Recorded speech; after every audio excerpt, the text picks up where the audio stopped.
Haleluya, Shalom Bapak Ibu, Saudara yang saya kasihi. Kita masih terus dalam seri Kingdom Apprenticeship. Masih ingat Saudara, Tuhan mau kita mempraktekkan gaya hidup seorang murid, yaitu 3B. Kita berjalan bersama Kristus setiap hari, kita belajar dari Kristus, dan akhirnya kita berubah serupa dengan Kristus. Nah, Saudara, pada bulan-bulan ini kita mau terus berfokus bagaimana Saudara kita belajar dari Kristus. Nah, kita sudah belajar sebelumnya, Saudara, bahwa belajar dari Kristus itu harus selalu belajar di hadiratnya. Nah, kita mau lanjut membahas tentang belajar dengan Kristus di hadiratnya.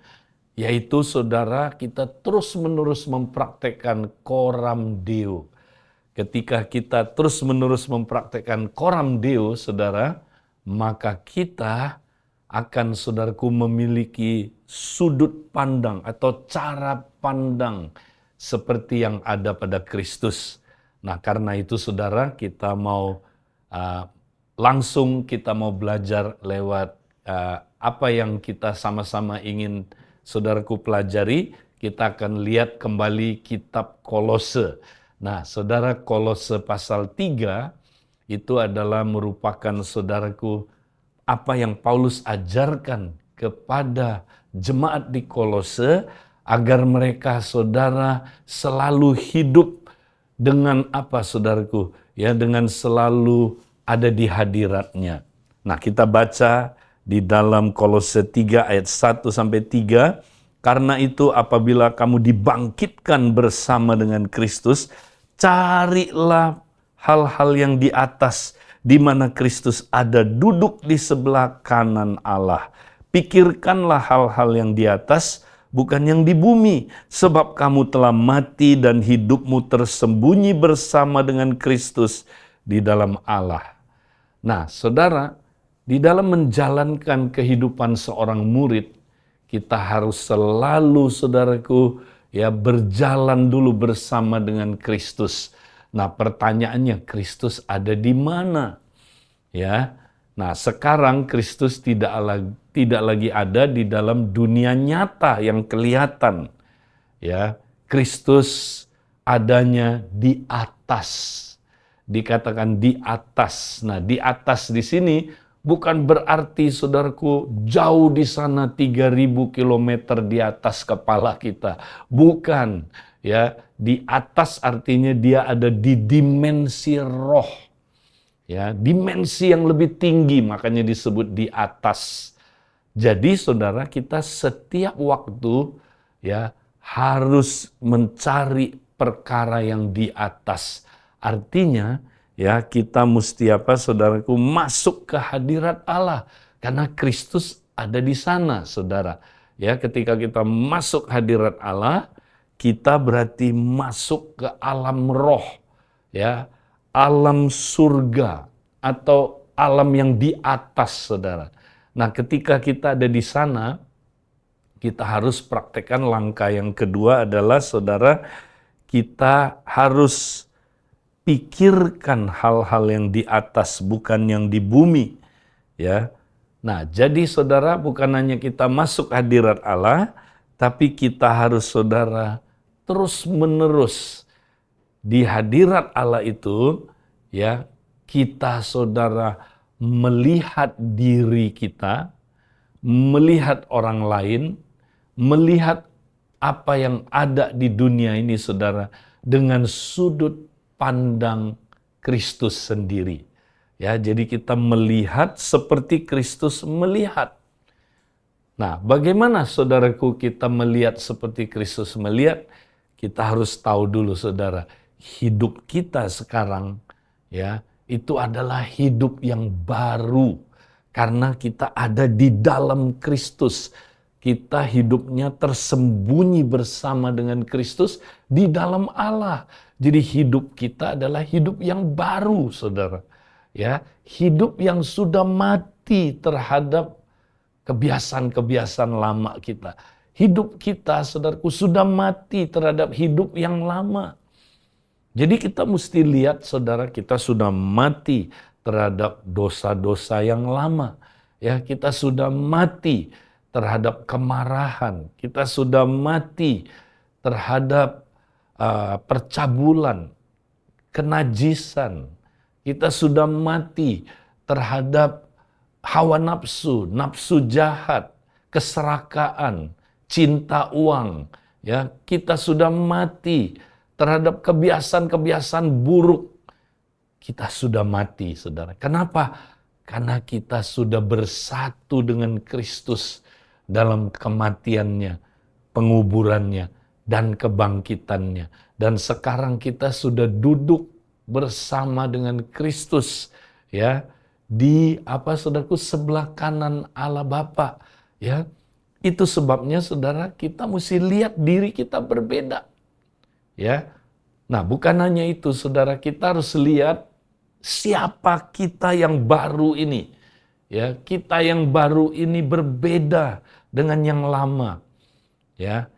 Kalau kita belum lahir baru, saudara, kita paling-paling cuman memiliki hidup yang biasa-biasa saja, hidup yang natural, yang disebut bios. Dari situ keluar kata biologi, hidup yang alamiah. Kalau kita belum lahir baru, saudara, makanya maaf, kita nggak terlalu beda sama binatang. Nggak terlalu beda sama tumbuh-tumbuhan. Hanya memiliki bios, hidup yang natural. Tapi kalau kita lahir baru, kita sudah ada di dalam Kristus, kita bukan hanya memiliki bios, tapi kita memiliki zoe. Wow, zoe adalah hidup yang seperti yang ada pada Kristus, saudara. Zoe itu hidup yang berkelimpahan. Nah, jangan selalu diasosiasikan dengan kaya, ya, tapi berkelimpahan, ya, seperti hidup yang Kristus miliki, saudara. Ya, ini hidup yang kudus, hidup yang benar, hidup yang penuh kasih. Makanya kalau kita, saudara, punya zoe, wow, kita bisa seperti Kristus. Ya, jadi saudara, kita harus terus melihat siapa kita, ya, dengan cara pandangnya Kristus. Ya, kita harus lihat diri kita beda, kita harus lihat orang lain beda, kita harus lihat teman kompak kita beda, saudara. Kita harus lihat pasangan kita, ya, beda. Kita harus lihat anak-anak kita, orang tua kita beda, ya. Kita harus melihat orang yang kita muridkan, saudaraku, beda. Kalau enggak, saudara, kita akan frustrasi. Ya, banyak orang, saudara, dia tidak memikirkan hal-hal yang di atas, tapi yang dia pikirkan adalah hal-hal yang di bumi. Maksudnya apa, saudara? Ya, maksudnya dia hanya melihat orang lain, dirinya, atau sekelilingnya, ya, hanya yang dia lihat hanya secara cara pandang manusia. Nah, kalau cara pandang manusia, saudara, ya, kita ngelihat orang itu pada kenyataan-kenyataan yang ada padanya, ya, yang di luar, dia seperti apa, saudara. Nah, kalau kita cuma lihat orang yang di luar, saudara, ya, kita nggak memiliki cara pandang Kristus, nah, maka saudara, kita nggak menemukan kebenaran tentang orang itu. Kita hanya menemukan kenyataan-kenyataan. Ya, aduh Pak Edi, saya capek deh, ya, memuridkan orang ini, ya. Kalau saya lihat hidupnya, memang Pak Edi, ini orang, ya, aduh nggak berubah-berubah deh, saya capek. Ya, kalau orang Hokian bilang saya bohwat ngelihat orang ini, ya, mau diapain lagi nih Pak Edi? Biar ditumbuk sampai halus nggak bakal berubah ini orang. Aduh, gua capek. Nah, itu orang yang memandang apa yang ada di bumi ini. Dia melihat kenyataan-kenyataan hidup ini. Dia tidak menemukan kebenaran tentang orang ini, saudara. Karena dia melihat bukan dengan mata iman. Dia melihat dengan penglihatannya secara manusia. Saudara, kalau kita melihat orang, ya, menilai dia secara manusiawi, apa yang kita lihat? Yang di luarnya. Kita nggak lihat hati dia, ya.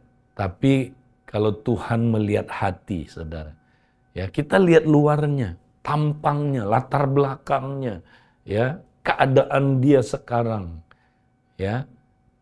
Tapi Tuhan mau kita melihat dengan mata iman, saudara.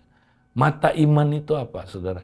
Kita melihat dia didesain oleh Tuhan seperti apa. Nah itu, Yesus tuh mati di kayu salib buat kita, saudara. Untuk mencipta ulang kita. Supaya kita menjadi manusia baru, saudara. Ciptaan yang baru. Ya. Nah, jadi ciptaan yang baru itu, saudara, itu udah direncanakan oleh Tuhan. Bukan hanya udah direncanakan oleh Tuhan, sudah dijadikan oleh Tuhan di dunia roh. Jadi saudara, itu sudah selesai dijadikan Tuhan Yesus. Nah, maka kita mesti lihat orang, dia akan jadi seperti apa. Memang kenyataannya dia masih punya kelemahan. Kenyataannya kita semua masih bisa jatuh dalam dosa. Kita masih daging, saudara. Tapi ya, kita percaya ya, dia akan berubah, saudaraku. Ya, dia akan berubah seperti yang Tuhan tentukan, seperti yang Tuhan desain, seperti yang Tuhan sudah ciptakan.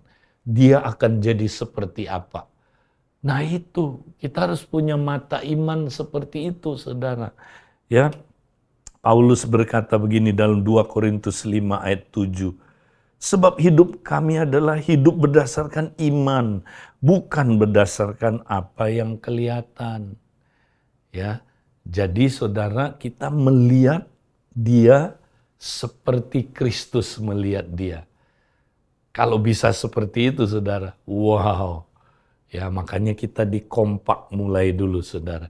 Kita suami istri mulai dulu. Ya, cara pandang kita mesti berubah. Ya, kalau kita ngelihat teman kompak kita, saudara, pada kenyataan yang ada pada dia, kita akan frustrasi. Ya, kita akan kecewa. Kita akan putus asa, saudara. Ya, kenapa?